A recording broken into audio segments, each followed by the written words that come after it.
Hello and welcome back to the News Project Live on GNAT-TV's Facebook page. I'm Andrew McKeever, the news director at GNAT-TV's News Project, and it's a pleasure to be with you today on Friday, May 14th. We have a lot to get through today, and of course the big news, which I'm highly confident many of you have already heard, is that the CDC, or Centers for Disease Control, has revised its mask guidance and is no longer requiring us to wear masks if you've been fully vaccinated, 2 shots, plus the 2 weeks after the second shot. Anything less than that, and you're not considered fully vaccinated. But for those that have reached that point, well, you can, in theory, go indoors without wearing a mask for most situations. However, you might not want to throw that mask away just yet, or have that mask burning party you've been fantasizing about for the last year or so. We're not quite back to normal yet, although this is clearly a major step forward, assuming it all works out. And like I say, there are some caveats to all of this, uh, which we'll explore in just a moment. Right now in Vermont, about 52% of the population of the state has achieved that status, 2 shots in 2 weeks. Nationally, however, that rate only stands at around 35%. So, since herd immunity had been often described as basically being somewhere between 70 and 90% fully vaccinated, well, I guess they must have figured that with all the vaccinations underway, we were close enough to that to go to this next step. um, the governor at his press conference today, which just finished a short while ago, said that Vermont would follow the CDC guidelines. Individual states do have the option of saying, well, okay, great, but we'll stick with masks for a while. But the governor said, no, if you have the full vaccination, 2 shots in 2 weeks, they were going to follow the CDC's recommendations on that, as they've been doing pretty much right on through from the beginning, following the science and the data and that sort of thing. But he also stressed that if you are not at that point, the 2 shots in 2 weeks, then you should continue to practice those social distancing and mask wearing that we've all been doing for many months now. Um, they went to great lengths to emphasize how important vaccinations were. This is the reason why we've gotten to this point. It's the way we're going to keep going further and getting all the way back to full normal.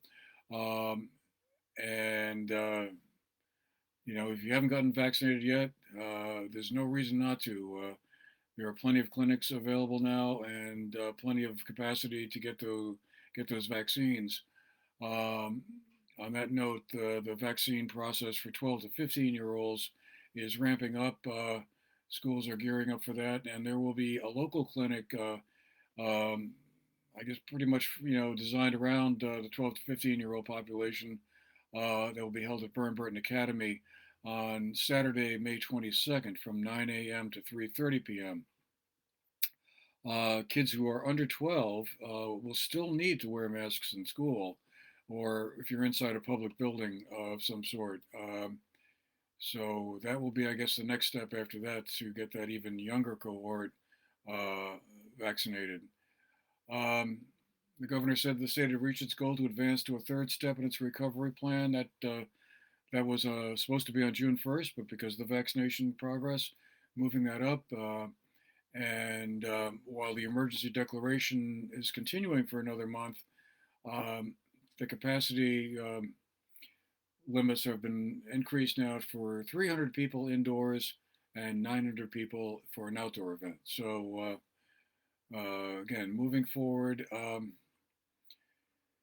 But as we said earlier, there are some caveats here, and assuming that you are in that fully vaccinated category, everyone, no matter what their status, must wear a mask. Whether if you're in a healthcare situation, like in a hospital or a long-term healthcare center, or when using public transportation, like trains or airplanes or buses. And important to note is that workplaces and And businesses, like retail stores, for instance, can make their own rules around this. A store can decide that, well, that's great, but we're going to continue to wear masks and insist that our customers wear masks too. So they'll be within their rights to do that if you walk into a store and think, oh, okay, we're good. Well, yes, but not quite.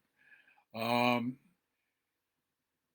Otherwise, you can resume activities that you did prior to the pandemic. You can resume those activities without wearing a mask or staying 6 feet apart, except where required by the federal, state, or local rules or the local business or workplace guidance. Importantly, if you're traveling in the United States, you don't need to get tested before or after you're traveling, and you don't need to self quarantine anymore after traveling. But if you are going overseas or to another country, you definitely want to check their particular situation over there uh, because you might very well need to show a negative test result when you came back to the States if you were from one country where um, the COVID-19 situation is still not considered quite under control. Um, there's a lot more to this, a lot of little detail caveat stuff. I mean, I guess the one thing that stands out, of course, is that who's going to know who's vaccinated and who's not, because we seem to frown on the idea of vaccine passports and having that as some kind of legal test. If you wanted to, let's say, go into a bar and not wear a mask, uh, it's going to kind of be up to the bar owner or the barkeep to say, "Are you vaccinated?" and for you to be truthful. So, I think that's going to be an interesting thread the needle kind of deal where people who have not yet gotten vaccinated for whatever reason can say, "Oh, okay, uh, I guess I don't need to now because life is going back to normal." That might be worth a rethink. And certainly the governor and all the other state officials who talked this morning would very much like you to get that vaccination taken care of. Well, more to come, I'm sure, in all of this. It's quite a almost stunning turn of events, really, when you think about it. A week ago, I certainly never would have expected to be hearing this, but here we are. So that's great. It definitely falls into the good news category. Just rounding up the statistics on COVID 19 around the state. Today, the state announced there were 58 new cases they were reporting. That's down from 72 from yesterday, but the day before that, Tuesday, I guess it would be, the number was 28. So it's been kind of a zigzag pattern. We've been seeing that for the last couple of weeks. Right now, around the state, there are 10 folks in the hospital and 2 in the ICUs. In Bennington County, we had 6 new cases over the past 24 hours, 68 overall over the past 2 weeks. In Windham County, 3 new cases and 49 over the past 2 weeks. About 70% of Bennington County, folks in Bennington County have received at least one shot of the vaccine, and that is right around the state average for one shot of vaccine. And as I said earlier, about 52% of the entire state has gotten both shots. So, big news there. Turning to a more local story, we're following. Congratulations go out to the Rupert Village Revitalization Project, which won the Vermont Planning Association's Project of the Year for 2021. Since 2015, a group of Rupert residents there have undertaken a series of initiatives and investments to implement the town's vision for a more vital, walkable, mixed-use village center in the historic Rupert Village, and that is centered around and kind of rebuilding the beloved Sheldon General Store as a community center and putting together a town green, bringing some music programs and other kind of activities to the Sheldon store, and um, just some good stuff going on up in Rupert that got the attention of members of the Planning Association of the Vermont chapter, and they won first place.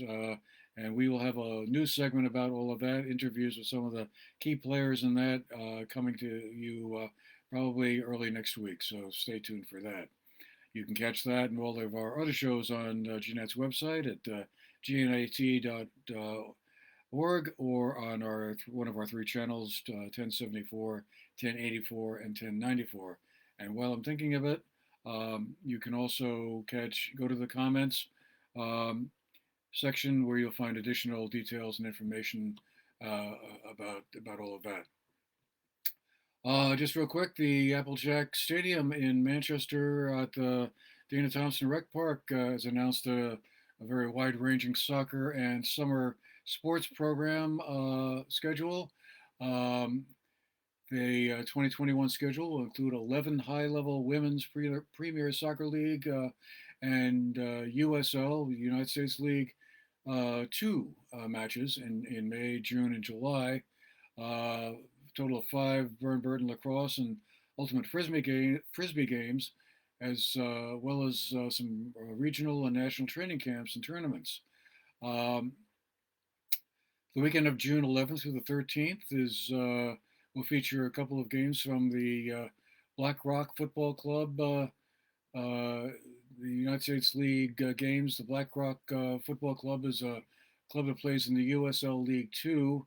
It's based out of Great Barrington, Massachusetts, and at USL League Two, for those who don't follow soccer that closely, is a development league or minor league, I guess you might say, if we're comparing it to baseball. It's an amateur development soccer league sponsored by the USL in the United States. So high quality stuff, and definitely if soccer is one of your passions, you'll want to check them out. Probably the best way to figure out your schedule is to go to the town's website, manchester-vt.gov, and under the Applejack Stadium heading there, you can find the whole schedule. I'll just mention a few of the ones that are coming up soon. May 19th at 7 p.m., Burton boys varsity lacrosse against Mount Anthony Union's boys varsity lacrosse. BBA Ultimate Frisbee on May 21st at 7 p.m. against Bellows Falls. And girls varsity lacrosse versus Rutland on May 28th at 7 p.m. So those are the first ones that are coming up, and that's a very ambitious summer schedule.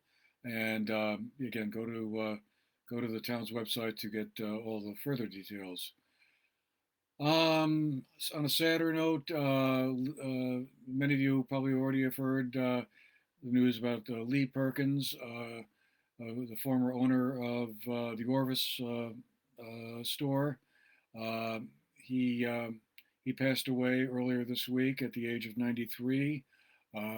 It's obviously still a family business. His grandson is now running has the day-to-day reins to the business.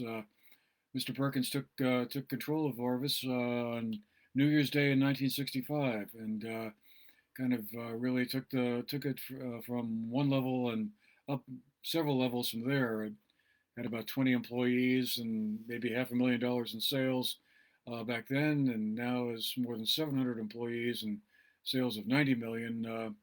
So obviously, the Orvis flagship shop is one of the big draws to Manchester, and sad to note his passing. But he did a lot to build the business and the whole fly fishing scene as well in Manchester and elsewhere. And then finally, just to leave on a happy note, I want to give a shout out and a congratulations to Jim Miranda, our good buddy over at GNAT-TV. He won the highly prestigious Natty Award earlier this week. That's presented to the Volunteer of the Year at GNAT-TV, folks who come in and make videos or help out, do one thing or another, make a contribution to the station. And Jim, who's done a lot of things around the area as time has gone on, was the recipient of that award this year, presented to him just as he was finishing coaching one of the teams in the Equinox Lacrosse League. So it was a lot of fun. So well done, Jim. Congratulations. Alrighty, we'll leave it there for today. Hope you've had a great week and looking forward to an even better weekend. Sure looks beautiful out there. So we'll see you again next week. Until then, take care and be safe. So long.